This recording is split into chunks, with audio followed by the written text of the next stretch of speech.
or active industries. So I've been interviewing people in golf, tennis, running, swimming, and Pilates, people that work with Alexander teachers that work in all of those areas.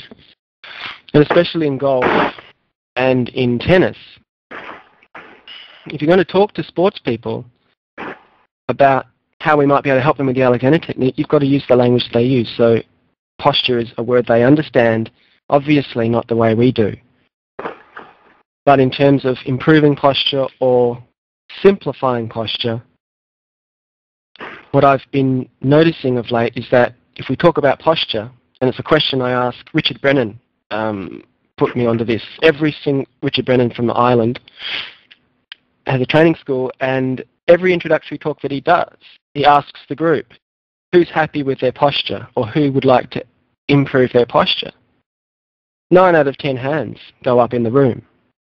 In the Western world, not many people are happy with their posture, whether that's justified or not. So many people would be prepared to do something about their posture if there was a way. So more so of late, Luke, I've been talking in terms of posture. But then other times, if I'm able to, and I've always been like this, even before Alexander Technique, I'm asking other people about what they do. And because I'm very interested in other people's lives, their careers, and whether they enjoy how they do what they do. And often I find out that they're office workers or accountants or truck drivers or waitresses or whatever. And it's from just getting a tiny bit of information about what they do that when they say, so what do you do? I say, well, I help people in, for example, waitressing. Do you ever get a sore back? All the time.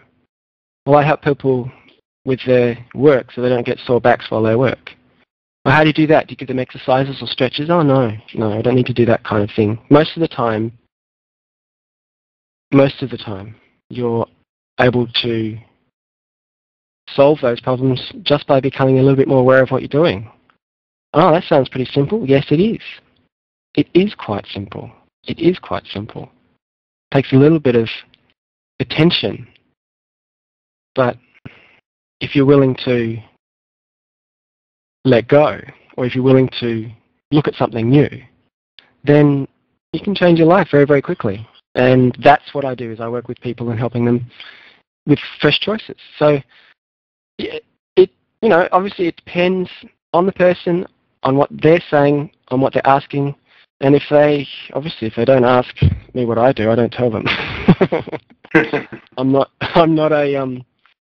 I'm an evangelist, but I'm not on the front foot evangelist for the Alexander Technique, if you like.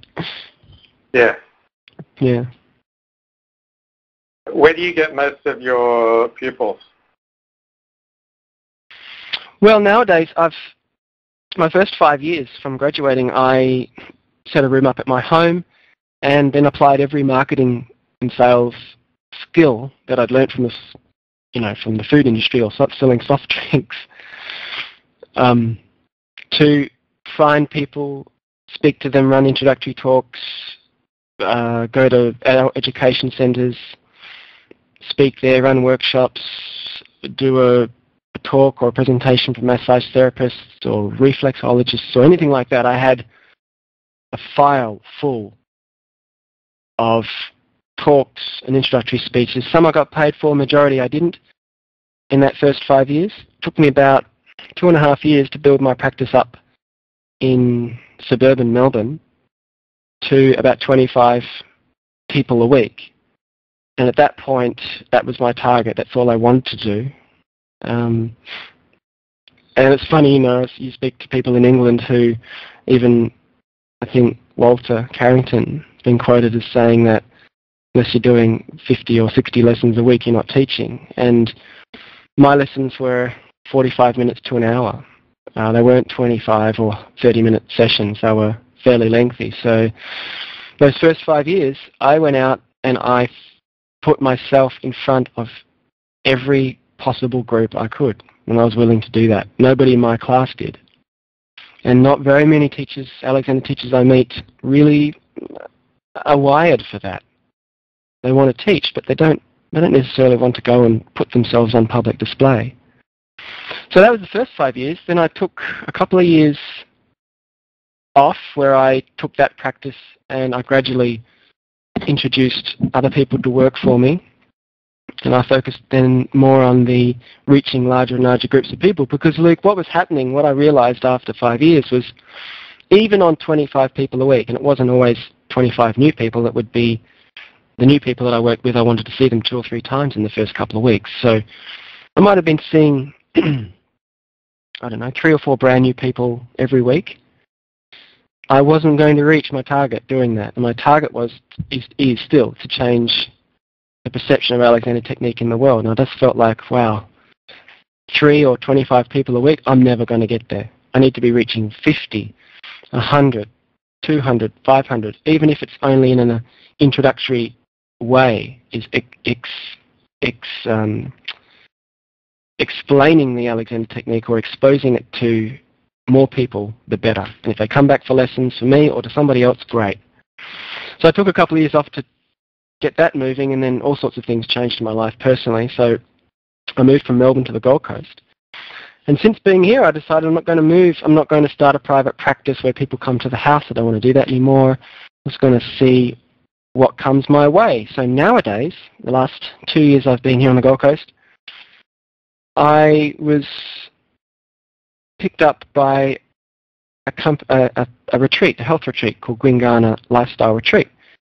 And they're a fairly high-class health retreat where people come for 3, 4 or 7-day stays and have all their food and accommodation, everything all included in it. And they're coming there to detox or to quit smoking or just reduce their stress and also learn. We run lots of talks and seminars at the retreat. And alongside the retreat actually runs a spa which has, on any given day of the week, between 40 and 60 therapists. And they're doing everything from massage through to acupuncture, beauty treatments, etc. And they've put me into the gym to do postural work, to work with people with back pain. I work alongside CHEK trainers, personal trainers, Pilates teachers, physiotherapists. And depending on what the guests decide they want to do while they're at their retreat, they might choose Alexander Technique out of the menu of options. So at the moment, what I've been doing, rather than having long-term relationships with people, is I've been doing a lot of introductory lessons. So they spend an hour and a half, an hour and 40 minutes with me. And what it's given me the opportunity to do is to refine and improve that very first interaction. Some people come to me who've heard of the technique before. Many don't. They don't know what it is. It's been recommended to them by one of the spa people. I come to them and say, look, I've got this and I've got that. I've got this. What do you think I should do? Oh, you should go and see Paul for this. So they come and see me. They've never heard of it before. So the last couple of years, I've been refining that introductory lesson process, because most of the time they go away from the session with me and look up a teacher in their hometown. And I think, while it is frustrating at times because you only get them for a very short period of time, so you don't get to change a great deal, I do get to change a lot more inside their mind, switch the lights on, show them that there is an option that has been around for a very, very long time, is proven just purely through years and years of it still being around, as well as there's more and more science. And I get them to go away with a whole new perspective on what they can do for themselves, and that's what I've been up to at the moment. So I also get the opportunity to present to 30 to 60 people every week, and I don't have to go to I don't have to go and find them and stick up posters and follow them up and make sure they show up.